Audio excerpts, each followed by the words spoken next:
Well, initially, when I entered UALR, I was actually in the journalism program.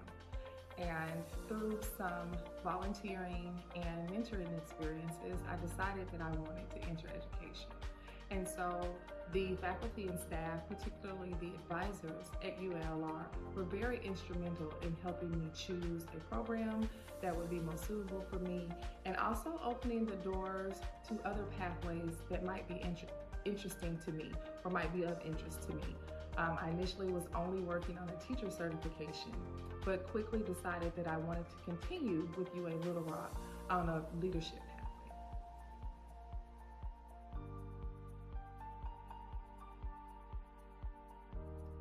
Absolutely. My advisor in my master's for secondary ed program, Judith Hain, was definitely instrumental in my decision to pursue a leadership pathway. If I'm being honest, I did not like Dr. Hain very much when we met, not because of anything she did, but she replaced someone that I really had a great bond and working relationship with, so I wasn't excited about starting over. But Dr. Hain really took me under her wing. She gave me guidance. She even gave me leadership opportunities on the ULR campus once I graduated, speaking to some of her middle childhood education students, doing some mentoring for novice teachers, and it was her, along with a few other mentors of mine, that pushed me into considering administration.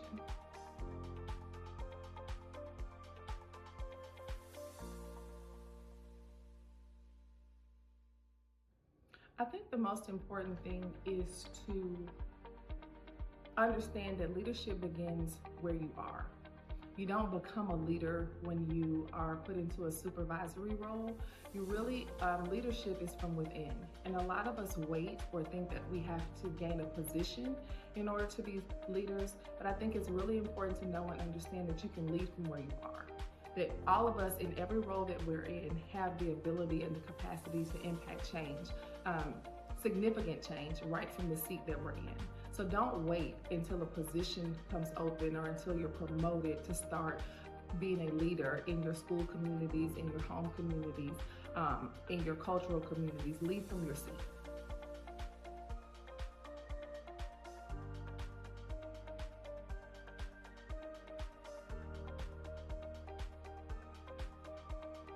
I think a lot of times, many of us recognize the need for change, but we're waiting on a movement, on an initiative, on again, someone in a leadership seat to start that change. I believe that the change can start with one person, and that one person can be you. Somebody has to go first. And so I would just, for me, I use that to say, someone has to go first, so why not me? And that's the same message that I share with students and teachers, young administrators that I mentor. You see a need for change, you see an area of inequity or where there's a lack of diversity or fairness. Why don't you go first? Why aren't you the first person to speak up, to take a stand, to propose an idea, or take steps to make a meaningful and positive change?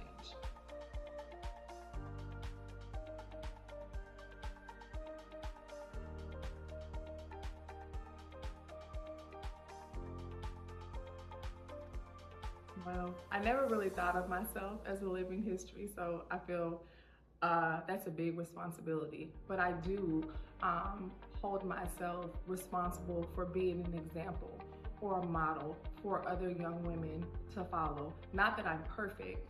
I actually want them to see my mistakes. I want them to see the times where my decisions didn't go well and how I rebound, how I reflect and try to come back and be better the next day. My goal is always to be a better person tomorrow than I was today. And I take that with me into every classroom, every meeting, every interaction that I have with people, is just to encourage them to show up as your authentic self with the goal of always being better tomorrow than you were today.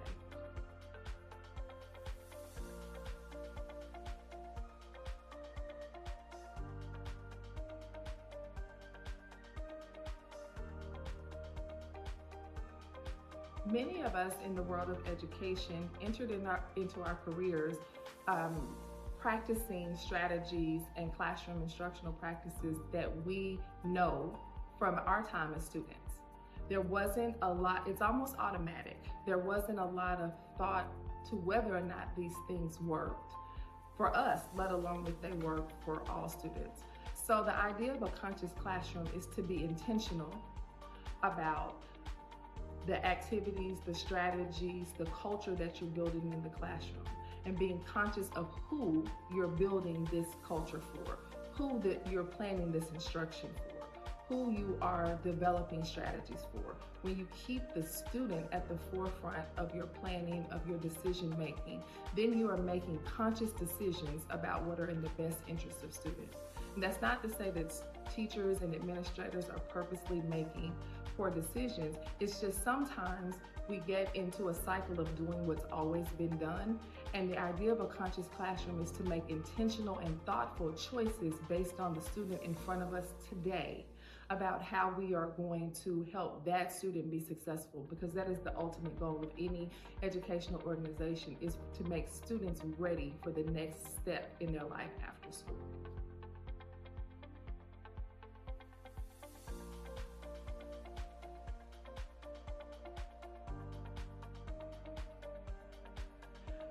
I hope to be remembered as a person who, number one, first and foremost, was an advocate and a champion of children and learning, all children and learning, but also specifically that I was an advocate and a champion and supporter of children who look like me at first, and then teachers, administrators, and district personnel who look like me and come from the places that I come from.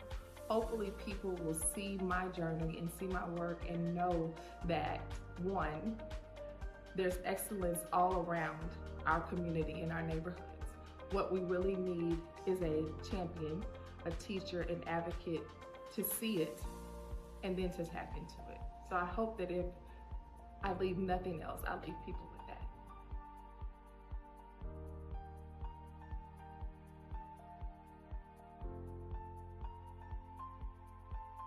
It should be sleep, but it's not. I actually think it's music.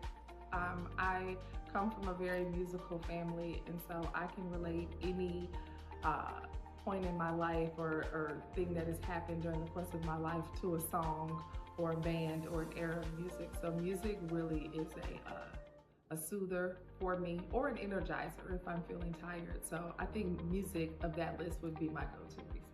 Right now, I recycle artists. Right now, I'm very much back in my Luther and Mary J. Blige era, so I've been listening to them on repeat a lot lately.